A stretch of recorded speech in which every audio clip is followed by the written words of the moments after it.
Welcome, welcome. I'm so early. We have literally 50 some minutes before we get started with the training today, and I couldn't wait. I was like, yeah, I got stuff I want to share. I can't wait that long. So instead of prettying up my slides some more, I was like, yeah, I'm just gonna hop on here and chat it up with you guys. Okay, so there have been lots of questions. I have lipstick on my chest, whatever. Rather than just putting all of the questions off for email, I know there are a lot of you who are drowning in email and you're like, please just tell me the answers on video. So we've gotten bunches of questions. I want to give bunches of answers. You probably have seen that the banners have changed across all of the Facebook groups to reflect that early bird pricing ends on the 6th of June. So that is 1 week from today. And I want to inject a little bit more information there. So with the early bird discount, it applies to step by step or the marketing intensive. So whatever is the right fit for you, you're still going to get the discount. And you get 200 off if you are just purchasing the normal course, right? Which chef's kiss, really good. If you know that you are going to do better with additional support in step by step, there's something called Level Up, which is small group coaching. Sorry, small group coaching, no more than 12 people. And if you purchase that, not only can you have a longer payment plan, you also get double the amount off, so 400 off. So whichever one works better for you. With the marketing intensive, you get $200 off with the early bird pricing. If you're buying just the marketing intensive, again, chef's kiss, it's great. But if you know you want one-on-one coaching with me where you have instant access to me on Voxer, you can leave messages day or night. I will answer 3 days a week. And you know that asset reviews will be very helpful to you. That is, I look at your copy and give you feedback. I also video record myself doing this and then send you the recording and the feedback doc. And you get 3 of those over the course of the 3 months that we work together. So if you know that's for you, go ahead and grab that. Spots are limited in both of the higher support levels only because bandwidth is limited for me, right? So we can only take 12 people in the small group coaching. I can only take about 12 people in the one-on-one, probably a little bit less than that because I have people from other programs that take some of those spots. So if you know that you want one of those, please do get it early so that you don't lose the opportunity to get it. So again, $200 off if you're using the early bird code for either one of the courses, $400 off either one of them if you've upgraded to either small group coaching in step-by-step or one-on-one coaching in the marketing intensive. Okay, then you might see this $1,200 off thing. That is for those of you who are in step-by-step and you are looking to do the marketing intensive. So for you, we just were like, let's just give them all of the potential discounts. So how did we get to 1,200? How did we get to 700, right? So think about it this way. I wanted to give you as many options as possible. So you could choose to pay off the program in 6 months, right? Or if you want to get a discount, you can pay it off all at once and you get $150.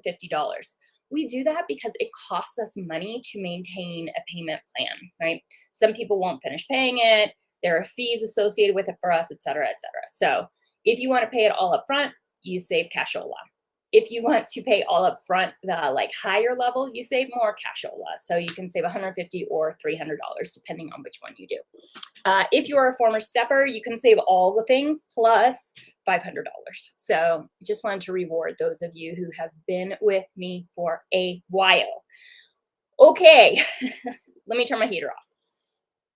So if you have questions about any of the pricing stuff, let me know. I know that it's a little bit confusing, and it's only confusing because we've added in so many layers of flexibility. You know, like it's very unusual to have a 12-week program like the marketing intensive and to provide 12 months to pay it off. But my thinking on that was, one, I really believe in the program. Like I'm seeing it get results. And I know that when you're first starting out and you're trying to market to private pay clients, it's usually because you don't have excess cash. So I figured if I could stretch the payment plan out, it served both of us. Number one, I would get paid what I need to get paid for the content I've created, but in a way that's accessible for you. You can spread it out over a longer period of time. So that's why I did it that way. So far, it seems like people who tend to buy stuff from me have known me for many years. And so I haven't had the negative outcome that I think my coach and others might have worried about of people just, taking the course, doing the work, and then stopping paying. I just haven't had that experience. And so until that happens, I figure why not make it as easy as possible for people to join and get what they need out of it? And the reality is, all you need is one client at $100 a month to pay off the program and make a profit. So I feel like pretty strongly that we could get you that. All right. So some questions have come up about like just detail-y stuff um, in both sides of things, marketing and in setting up your practice. So if you had one of those questions, go ahead and drop it into the chat so that I can answer that for you. I'm going to just look at my index cards because I had a couple of them pop up here. And I want to be careful not to like start teaching the material that I'm going to be teaching in 45 minutes. I wanted to talk a little bit about scope of practice. So remember how we talked last Tuesday about how when you worked for an agency, they had rules. They had a scope of practice around who you could bring into the agency in an intake, like who that agency supported and who wasn't a good fit for the way that that agency could support people. And we talked on Tuesday of last week about you get to have the same thing in your online therapy practice. You cannot help everybody. That doesn't make any sort of sense.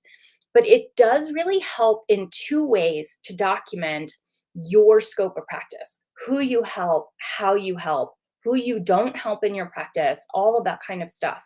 Number one, and I think that this is the most salient, we are bleeding heart people. So if somebody comes into our practice and they really want help, and you know that you could probably help them, but it would mean really sacrificing some of your own boundaries. So, for example, let's say somebody has acute and complex risk needs, okay? And you're a solo practice owner. The reality is that you're probably in session a lot. And so if that person goes into crisis, there's no one for them to get a hold of because you're in session. That doesn't make a ton of sense for me, right? For me and how I would have my stuff set up. So in my personal scope of practice, I have it written down like if they're going to need in between session crisis support, they're not a good fit for a solo practice the way that I run mine. So notice that I'm not using diagnostic terms when I'm talking about this stuff. I am talking about like what level of support does this person need and what can I offer? What level of specialty do I have that might match or not match for their needs, right? So just be aware because from an ADA point of view and a Americans with Disabilities Act, it's not gonna be the best look if what you have in your scope of practice is, I don't support people with X diagnosis because I don't like them. Like that's not, y'all would never do that. So I don't even know why I have to say it. But I would steer clear of diagnostic categories unless, for example, I could say, like, I have no specialty in working with people with restricting style eating disorders. I don't have the right training for it. I don't have the right experience for it. And so it's not discriminatory. It is based on, like, I just don't have those credentials. Okay. So I would feel okay about that kind of like writing that kind of thing down. Okay, so the scope of practice helps you to manage your bleeding heart because you can look back at that document and be like, I really, really want to work with this client. But back when my oxytocin wasn't rushing through me and I wasn't full of empathy and, a connection with this human, I made the decision that this wasn't going to be a fit. So it helps me to ground back down into my values rather than just being guided by reactionariness. The second part is just from a legal point of view, if somebody were to ever come back and say, they shouldn't have been treating me they didn't have expertise in what I was doing or whatever. You would have your scope of practice to be able to demonstrate like, I made that decision based on this variable, and this variable. So I have my documentation ducks in a row. And the same with referring out. So maybe I've referred somebody out because I know that that doesn't fit in my scope of practice, meaning, I'm a single operation here. There's only one of me. I can't answer the phone for crises when I'm in session with people. That's not going to happen. I can't do it. So if somebody were to later be like, well, I feel like I was discriminated against because this person didn't take me into their practice, I would be able to pull up my scope of practice and say like, see, these are the reasons why I can't accept somebody who is struggling in this way into my practice. Or my friends, some of you are so specialized that you've created systems in your practice to be able to support people who might otherwise not be able to get support in a solo private practice. But you've created systems. So let's say that your specialty is eating disorders and you have treating people with eating disorders and you have an entire team in place. You have physicians, you have a nutritionist, you have, all of the team, you have a backup therapist, you have crisis support available. You're going to have that outlined in your scope of practice. So it would be so easy to defend. Well, yeah, of course I brought this person into my practice. My practice is literally set up to be able to support this person. So these are just some things to think about. I really think that it's important to at least do the mental work of coming up with your scope of practice because it makes you think about things like boundaries and self-care for yourself. I think it helps us to get out of our bleeding heart mental state and to tap into our rationality while we're not being triggered to that deep empathy well that we all have. I also think that it makes it really easy when you're trying to make referral decisions if you've done that work ahead of time rather than when you're in that 20-25 minute free consultation, especially if you tend to have some people pleasing parts of your personality. Can be very easy to get caught up in wanting to be the one that supports the person in front of you, that you start to get detached from the values that you created in your practice, or the limitations that you intentionally created in your practice. All right. Questions about scope of practice. Are you feeling good about that? Okay. There are also going to be some pieces of your scope of practice that are, Bella, go lay down, that are a reflection of your state law or your ethics codes. So, there are some state laws and regulations that will say things like, you can't do this sort of assessment unless you have this sort of degree. Okay. So easy peasy, that goes in your scope of practice. Like, I don't do this sort of assessment. Like, I don't have that sort of degree. So I don't do that sort of assessment, right? If somebody came to me and they were like, hey, I need a sleep study, I would be able to say, yeah, I don't do sleep studies. I don't have that training. I don't have that certification. Like, I don't have that experience. And it's clearly written in my scope of practice. Now, you might be thinking like, oh, this sounds like hard work, y'all. Mine is literally a circle on a piece of paper. Inside the circle is like, yep, these things fit. Outside the circle is, nope, these things don't fit. Right? So diagnoses that I am not specially trained to work in, I would have a category, diagnoses I'm not specially trained to work in. Those things would go there. I think if I were getting, hold on, I have to sneeze.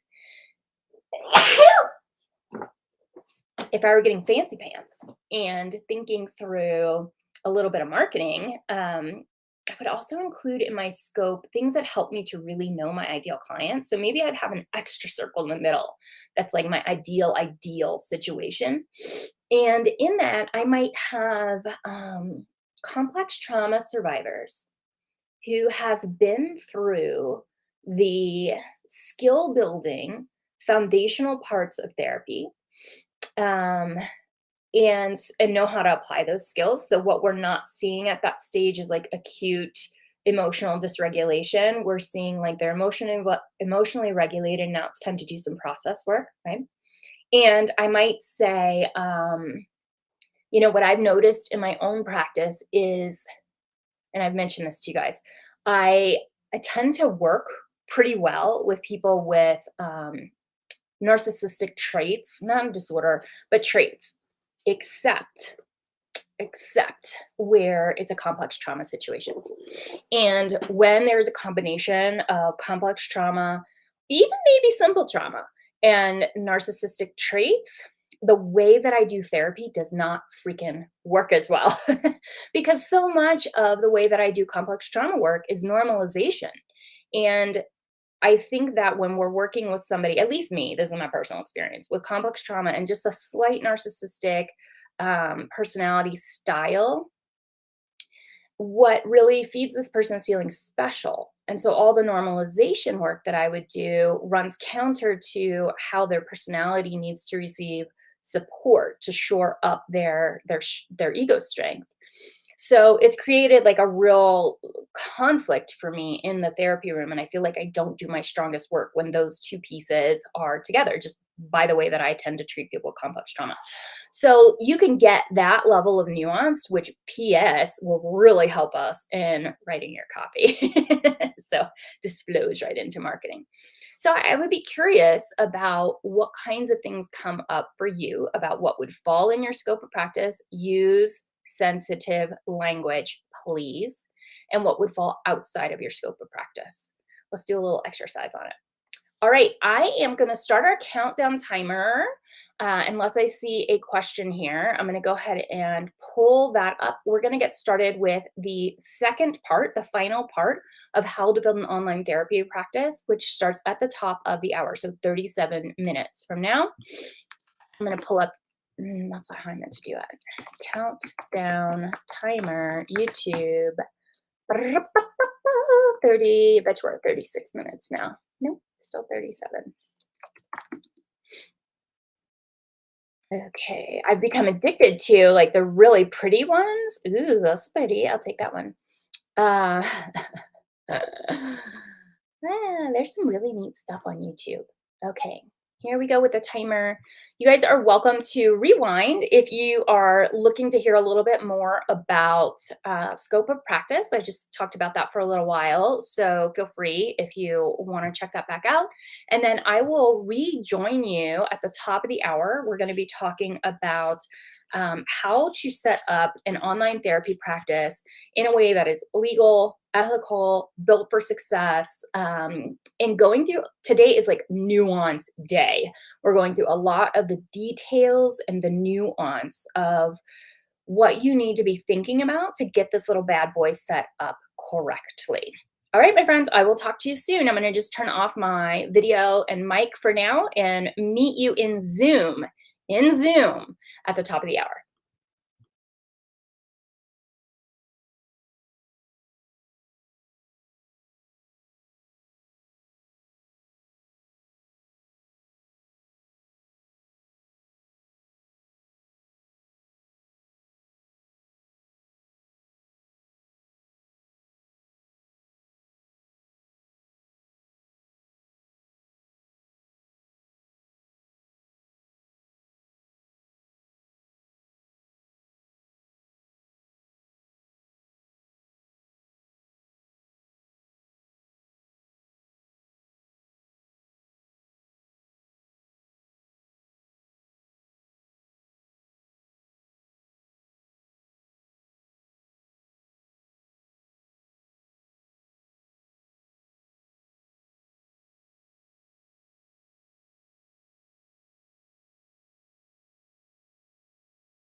All right, friends, we're going to be getting started in just about 18 minutes. So, if you haven't already gotten into your email this morning, you have a Zoom link waiting for you.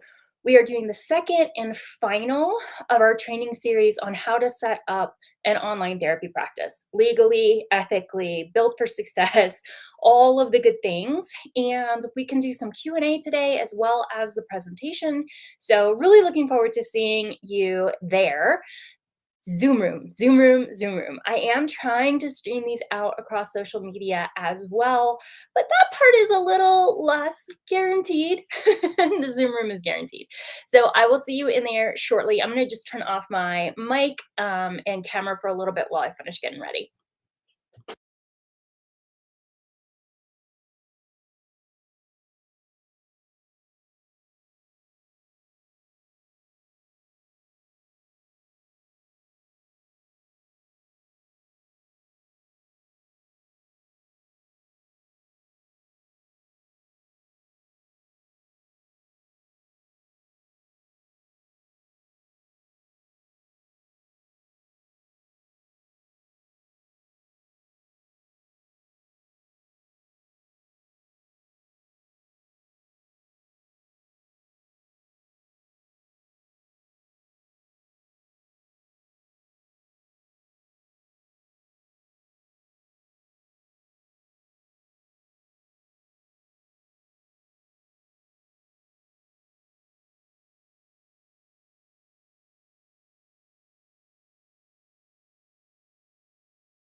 Hey, hey. All right, we're getting started here in just about 13 minutes. Super excited. Um, okay. Sweet, sweet, sweet. So this is a really good one to bring questions to. I'm going to stop sharing the screen for just a minute. If you have set up your online therapy practice, but you're not quite sure if you've dotted every I and crossed every T, today's a good day to come just for like a little review of your practice. I was going to say audit, but that sounds terrible. A little review of your practice. And we can just kind of make sure that you've got everything checked off and you can ask any questions that you have where you might feel like a little bit stuck. Something that I have seen a lot of and just got an email about yesterday is folks looking for someone in their state to teach them the online therapy da da da da da. Like literally people say, "Hey, I know you're licensed in Florida, so I never took your course." Y'all, the course works for all the states. It works for all the states. Because here's the deal. Your unique state regulations are very few.